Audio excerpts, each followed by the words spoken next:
Salad, సూపు, button corn గట్టిగా తింటున్నాం కదండీ!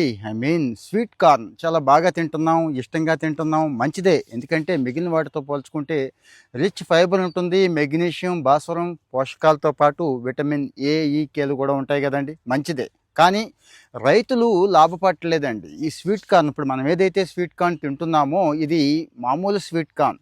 ఇగో ఇది ఇట్లా అన్నట్టు ఇదిగో చూడండి కార్న్ కూడా తయారైపోయింది కనిపిస్తుందా మీకు? కానీ ఇది అమెరికన్ స్వీట్ కార్న్ అని చెప్పి ఒక వెరైటీ ఉంది.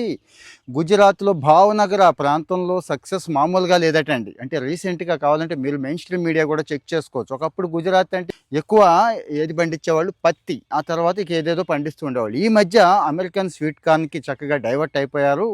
ఏదో ఒకటి అలా తెగుళ్ళు మొదట్లో వస్తాయండి. అవి వేప నూనె ఇలాంటివి కొట్టేసుకుంటే ఇక తర్వాత ఇబ్బందే లేదు.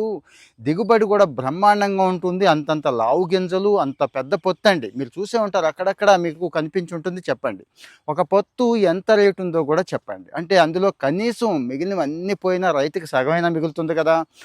యావరేజ్గా ఎకరానికి 1,00,000 మిగులుతుందంటండి. ఇదిగో ఇది కూడా స్వీట్ కార్నే. ఈ రైతు అన్ని ఖర్చులు పోతే ఎంత మిగులుతుందంటే ఒక 50,000 కూడా మిగలదండి, కష్టం అంటున్నాడు ఈయన. ఇక మామూలు కార్న్ అయితే చెప్పక్కర్లేదు, మీ అందరికీ తెలిసిందే. సో ఇక్కడ నా సలహా ఏంటంటే అమెరికన్ స్వీట్ కార్న్ అనేది చాలా బాగుంది. మన మార్కెట్లో మంచి డిమాండ్ ఉంది. అంటే స్వీట్ కార్న్ తినేవాళ్ళు సలాడ్ల దగ్గర నుంచి చాలా చాలా రకాలుగా బటర్ కార్న్ ఇవన్నీ తినేస్తున్నారు.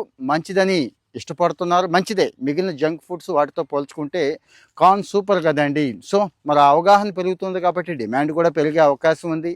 నాకు తెలిసి మన తెలుగు రాష్ట్రాల్లో ఇంకా తక్కువే పండిస్తున్నారు. సో మరి మీలో ఎవరైనా ప్రోగ్రెసివ్ ఫార్మర్స్ ఉంటే దయచేసి పండిస్తుంటే మీ ఒపీనియన్ ఇక్కడ పెట్టేయండి.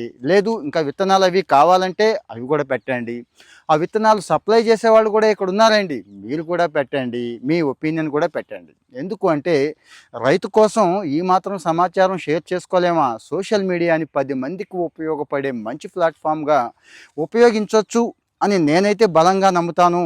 మీలో కొంతమంది ఖచ్చితంగా నమ్ముతారు. మరి ఏముంది, సపోర్ట్ చేయండి. ఒక షేరు, లైక్ ఇస్తే ఎంత మంచి సమాచారం మన వాళ్ళకి వెళ్ళిపోతే ఓ రైతు 1,00,000 10,00,000 సంపాదించుకోగలిగితే జనం అంతా ఆ స్వీట్ కార్న్ తిని ఆరోగ్యంగా ఉంటే అంతకు మించిన మంచి ఏమన్నా ఉంటుందా అండి? అందుకే నేను ఇది ఇష్టపడతాను. మరి మీరు కూడా సపోర్ట్ చేయండి, షేర్ చేయండి. Thank you.